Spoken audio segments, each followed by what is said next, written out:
Hi hello welcome to my channel. ఎలా ఉన్నారు అందరూ? ఇది వచ్చేసి ఫ్రైడే మార్నింగ్ అనమాట.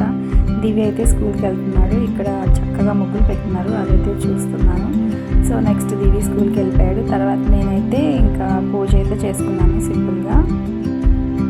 అయితే ఈరోజు కార్తీక మాసంలో లాస్ట్ రోజు కదా, సో కాబట్టి దేవుడి దగ్గర దీపం అయితే పెట్టుకున్నాను. సో ఫస్ట్ అయితే నిన్నటి పూలు ఉంటాయి కదా, అవన్నీ తీసేస్తున్నాను అనమాట. ఇక్కడ కర్టన్ అడ్డం వస్తుంది కాబట్టి దాన్ని తీసి డోర్ పైన వేసేసాను. ఇంకా పూలు పండ్లు అవన్నీ తులసమ్మ దగ్గర పెడుతున్నాను అనమాట. మన కొత్త ప్లాంట్కి అయితే పువ్వు వచ్చింది, మందారం రెడ్ది. ఆ పువ్వునైతే నేను తులసమ్మకి ఇచ్చాను అనమాట, తులసమ్మకి సమర్పించుకున్నాను. తులసి మొక్క దగ్గర దీపం ఉంటుంది కదా, ఆ దీపం అంతా క్లీన్ చేసి నిన్నటి వద్దు అవన్నీ ఉంటాయి కదా, అవన్నీ తీసేసి దీపం అయితే పెట్టడానికి లోపల తీసుకొస్తున్నాను. బయట గాలి వల్ల దీపం వెలగడానికి అవ్వదు, సో లోపలే వెలిగించుకొని బయటకు తీసుకొచ్చి అప్పుడు తులసి మాత దగ్గర ఇంకా దీపం పెట్టుకుంటున్నాను. దీపం పెట్టేసిన తర్వాత ఇంక ఈరోజు లాస్ట్ డే కాబట్టి కొబ్బరికాయ కొడుతున్నాను అనమాట తులసమ్మ దగ్గర.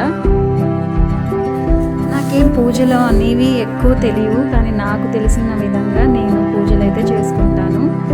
తప్పులు ఏదైనా ఉంటే క్షమించండి.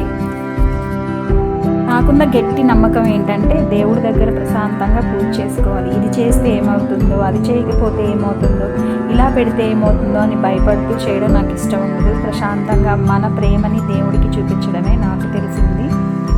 అంటే నేను దేవుడికి ఆర్భాటంగా ఏమి చేయను, చాలా సింపుల్గా, చాలా ప్రశాంతంగా ఆ 5 నిమిషాలైనా ఆ 10 నిమిషాలైనా మనసంతా ఆ భగవంతుడి మీద లగ్నం చేసి పూజ అయితే చేసుకుంటాను. దేవుడు స్వీకరిస్తాడో లేదో నాకైతే తెలీదు, కానీ ఖచ్చితంగా దేవుడైతే స్వీకరిస్తాడని నా నమ్మకం. ఫైనల్గా అయితే నా పూజ అయితే ఇలా చేసుకున్నాను. ఇది మార్నింగ్ దివిని స్కూల్కి పంపించిన తర్వాత నేను ఈ విధంగా అయితే నా మార్నింగ్ రొటీన్ అనేది జరుగుతుంది ప్రతిరోజు. పూజ అంతా చేసుకున్న తర్వాత తులసమ్మ దగ్గర ఆ ధూపము పూలు పండ్లు చూస్తే చాలా ప్రశాంతంగా అనిపిస్తుంది. ఈ రోజుకైతే ఇవే కబుర్లు. మీరైతే మన ఛానల్ని సబ్స్క్రైబ్ చేసుకోండి, వీడియో లైక్ చేయండి, ఇంకా కామెంట్ చేయండి, షేర్ చేయండి. ఉంటాను. Bye bye.